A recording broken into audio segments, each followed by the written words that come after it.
Mr. Augier requests that only pertain to him. Good morning, ladies and gentlemen. I have a few notes, and I've put a title to it called Changing the Trajectory. We're talking about investment climate. I want to confess that it is my view, with some basis for holding that view, largely empirical, that very little is changing the trajectory of the Caribbean, not just St. Lucia, of the Caribbean, in the projected future, 5, 10, 15 years. There's nothing dynamic, there's nothing significant, there's nothing life-changing that is going to alter the trajectory of the Caribbean for the next 15 years. Prove me wrong if you can, I would love that to happen. And so the parameters that are affecting growth and the subset investment are growth itself, the climate for growth, investment, the climate for investment, employment and its evil twin crime, debt, public and private, and probably the largest one, which is governance. Governance, because it's so pervasive, the way you do things is going to inevitably have a lasting effect, a profound effect on the result, the outcome. I want to return, for the economists in the room, to the old economic identity, Y plus C plus I plus G plus X minus M. Which is to say, whatever happens in your economy, growth, income, largely interchangeable terms, is dependent on consumption, investment, government, because that's a large part of most economies, X minus M, which is your balance of payments, and some people add in another factor or variable called technology. So I will very, very quickly run through some of the subsets of those things. In terms of what's happening to national income, we know that our national income is not growing that robustly. Income has been declining, growth rates have been declining. And that is a trajectory that has not been reversed for the last 30 years. The statistics are available in the government's national income accounting figures, so you can go check it out yourself. Underlying that, we have consumption. Those of you who have businesses would probably recognize that consumption is not exactly robust. Demand for goods and services is flat, stable. We've had deflation in the economy. And what is happening, I think, is growth at the expense of others. So you're not having a growth scenario where all ships are rising. You are having a growth scenario where some companies are growing at the expense of others. This is evidenced by conglomerations, mergers, acquisitions, anyway, I'll leave that for later. Mergers, acquisitions, consolidations, the disappearance of certain companies into others, sometimes in the name of efficiency, and this is a changing world and we have to be prepared for change, but also we have to ask ourselves, especially in this context, what is the future looking like for domestic companies? So we have high unemployment, around 54% for youth. We have wages, either stable or declining. We have unemployment in the wage category, which is very worrisome, especially to our banks. Used to be that if you had a hotel job, you were a good risk. That's no longer so. Used to be if you had a government job, you were a good risk. That's no longer so. And so a lot of those fundamentals are changing, and it causes instability across the economy. Productivity is a major issue. We talk about tourism being a lead sector. We talk about construction being a lead sector. Efficiency in both of those areas are questionable. That's related to productivity. We just don't get enough from a day's work in terms of output in this economy, and we need to look at those fundamentals. I think you were hinting at it a while ago, previous speaker. So the question of efficiency is paramount. How do we build efficiency? Because it is from that you get the surplus, and it is from that surplus that you get investment. It's very simple. You can only invest what you save. And if your saving is not high enough in whether you're running a home, a family, a business, or a country, if your saving is not high enough, you cannot generate investment. And this is, unfortunately, the trap that we're finding ourselves in. It's a downward spiral. Incidentally, the IMF has just revised the growth projections for St. Lucia and many other countries in Latin America and the Caribbean. In St. Lucia, it's down from something like 2.1 to 1.1. That's a 50% drop in the expected growth of the economy. And I think they projected out to 2019. It's online, look it up. So investment is what's left after consumption. We have to look at that both in the private and the public sector. In the public sector, we are not generating sufficiently high public sector surpluses, either to finance debt or to finance growth. So our contribution to our own growth and investment, public sector investment program is extremely marginal. It needs to change. And unless that happens, you're not going to get real stability in the public finances. So we kind of locking ourselves into a smaller and smaller space in terms of the growth potential of the economy. Again, we are talking investment, but investment and growth are indelibly linked. And it is only from the surplus that you get an investment, and from the investment that you get growth. In the private sector, I think it's improving, but we have a lot of businesses, local businesses, who are highly leveraged because they've used very constrained asset bases to generate financing. The growth has not ensued to service those debts. And also we had a lot of overborrowing and overlending. The banks have to take some responsibility. And so a lot of businesses are highly leveraged and are looking for ways to just stay alive. We need to address that question of the cost of capital. What does it take to grow in this economy, and how are businesses positioned to generate that growth? I think that's a challenge for our banks in particular, who need to perhaps look at some of the strategic industries, some of the strategic companies in the economy, and see how they can enter into long-term partnerships to really help people stabilize. Also, certainly under the Kenny Anthony administration, maybe the first or the second iteration, there was a program which assisted companies with reducing the cost of financial restructuring, so that certain taxes, transfer taxes, and stamp duties and other fees like that were actually waived, so that if you were in a restructuring exercise as a large or small company, government sort of backed off and did not charge you those fees, so that you could be encouraged to do the financial restructuring that was necessary to survive, or even to just reposition for growth.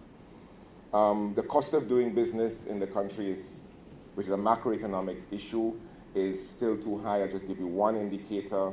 And Slasper, please, if you're here, Slasper here? Yeah. If you're here, please correct me, but I believe St. Lucia still has the highest cost in the region for both exports and imports of containers. So the cost of moving goods is extremely high. So the efficiency of your export industry, such as it is, and shrinking as it is got to be linked to that. How much does it cost you to send out goods? And if you're not seeing your manufacturing sector growing, it's not because manufacturers don't want to grow, it's because there are very stringent adverse conditions which we can't get over. Also, if you have high costs of import and export, it means that your average cost of living is going to be inflated by that amount, which means all of us are paying a tax on everything that we consume, which is unnecessary. So that's an efficiency gain that could be addressed. We need to look at tax policy. It's my view that we are overtaxed, and we are taxed inappropriately. We have a leftover from colonialism where you had to tax the natives to enrich the king. This is no longer relevant, and I think we need to move to a system where you allow a business to make a profit and tax the profit. But if your initial costs are too high, then you cannot make a profit, you cannot grow, you cannot generate a surplus, you cannot employ. And so the statistics that we are seeing in the economy are really related to macroeconomic fundamentals that have to change. And so I come back to the point of what is changing the trajectory of these economies. We've had declining growth over 3 or 4 decades, declining growth rates. So you grow, even if you're growing by smaller and smaller increments every year. That is not sustainable. What's the underlying scenario that needs to be addressed? Efficiency, productivity, rethinking the public sector investment program. Are we spending tax dollars on the right things? we've had a major shift, I would say, in policy from investment in social infrastructure under the previous administration, which may have been a little too much social in terms of the productive outcomes. We've had a change over to investment in physical infrastructure, which may be an overbalance on that side. So we need to return to a mix of social and productive investment in the public sector. You can't have one without the other. What you need is balance. In the export sector, which is your X minus M, your balance of trade, we are highly dependent on a single sector. So we've moved from being a single sector in sugar to bananas, and now it's tourism. You have to look at your ownership structures in that sectors, and you have to ask yourself, where is the money going? Where's the surplus going? Is it in fact coming into the country? And if it comes, what does it stay to do? How does it get reinvestment? What is mobility in the sector looking like? Professional mobility among St. Lucians, because we are the voters. So how do you see professional mobility in the sector? Is it improving? Are wages in the sector improving? I don't think we've had information on that for some time. And it is my feeling that the wage levels in St. Lucia are too low, the incidence of poverty is too high. So you can't get growth out of that scenario. Should employees make more? Yes, they should. Should they produce more? Yes, they should. So you're back to the questions of how do you increase efficiency? How do you increase productivity? And I think underlying that is your education system. The St. Lucian worker is simply not well enough equipped to produce. And those of us who run businesses know this every day. Training, yes. Training, specific training, yes. But the material that comes to you for employment also needs to be improved. And so I'm very pleased to hear that major changes in the curriculum and the education curriculum are in fact coming or being spoken about. The sooner they get here, the better, because we really need to enhance the quality of the St. Lucian labor input. Timing? Time? I have 5 minutes, okay. Another important thing, I think, in terms of changing the trajectory for growth, for investment, is the question of the brain drain. I don't know about you guys, but 100% of my children don't live here and are not coming back. And if you know what it costs me to equip them, to send them up there, then you understand the loss to the economy multiplied by how many. The UN statistics don't quote me on the year, but the region has lost more than 5 million people in the last 10 years. 5 million people. And mobility is always among those who are best able to travel. That's the best educated, the higher income, and you can look at the profile of the kids who are not coming back, and it is in fact the cream of your society, what's left. The 4 countries are among the largest losers. You won't be surprised to hear Guyana, you won't be surprised to hear Jamaica, you might be a little bit surprised to hear Suriname, because they've had political problems, and I hope you're very surprised to hear that St. Lucia is among the 4. So we are losing our best educated, most mobile, most likely to succeed young people. What is going to change that trajectory? We need to change the environment in the country so that our young people feel a need to come back. And while they are global citizens and we don't want to change that, we do have to find a way to make St. Lucia the #1 priority on their list of options. When I went to school, there was no way that I was not coming back. Maybe that's just myopic, and maybe that's just looking for a comfort level in a country where I grew up. But it's also that there was a commitment to return, and there was also a feeling that one had something to contribute, that one was privileged, having had a tertiary education, and that one needed to come back and reinvest in the country. And for the last, how many years, I care not to count, that is what I have done. I came back and I have been working 16-hour days for most of my life, and I have been putting everything that I had back into something here. I'm not sure that that logic applies anymore, and so if it doesn't apply to individuals, it probably does not apply to businesses either, because it is individuals who run businesses. And we need to ask ourselves what we can do about creating a much higher incidence of return by our best brains, our most enlightened people, so that we can have something of a revolution. So education, taxation, macro efficiency, We talk a little bit about transport system. The public service is a major stone in the road. You were very diplomatic, sir, and I understand your position.